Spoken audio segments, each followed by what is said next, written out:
Pag-ibig, pag-ibig. Umibig ay di biro. Maghapong nakatulala, di man lang piliin, di man lang mahalin, pag-ibig.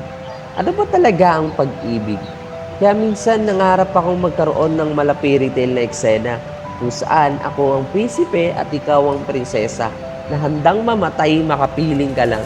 Pero nagising ako sa katotohanan na hanggang pangarap lang kasi naniwala akong libre lang mangarap kaya pinangarap kita.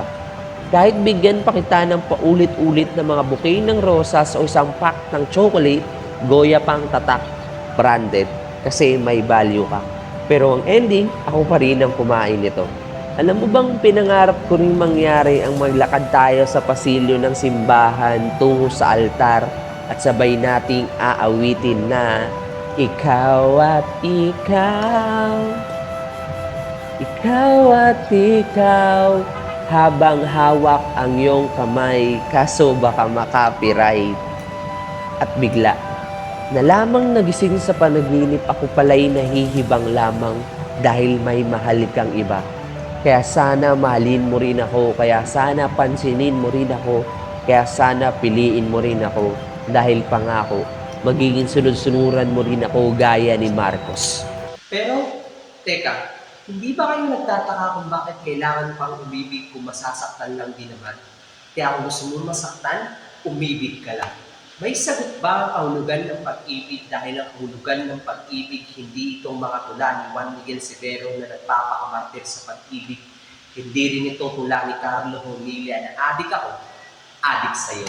Hindi rin ito katulad ng jowa mo na handang mamatay para sa pag-ibig mo. Hindi rin ito katulad ng ka-Emmy, sweet but no label. At talong hindi ito yung pangako na napang. Alam niyo ba, excited na nga ako bumili ng halagang 20 pesos na bigas dahil maluwag lang sa kalooban. Pero ang ending, bumili na lang ako ng Ornero. Hashtag, saan aabot ang 20 pesos mo? Nasaan na yung pangako mo? Kanina pa akong ikot ng ikot na pagod na kakahanap at bigla na lamang lumiwanag na rinig ko mga tinig na nagsasabi na sagot ba ang katanungan mo? Natagpuan ba ang hinahanap mo? Napunan ba ang pangungulila ng puso ko? Bigla na lamang akong natulala dahil alam ko hindi. Nagtanong muli ako, may sagot ba ang kahulugan ng pag-ibig? Sambit ng tinig.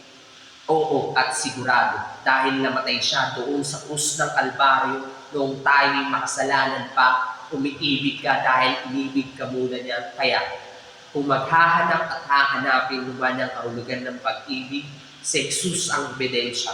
Hindi lang basta teorya, kundi siya mismo ang pag-ibig.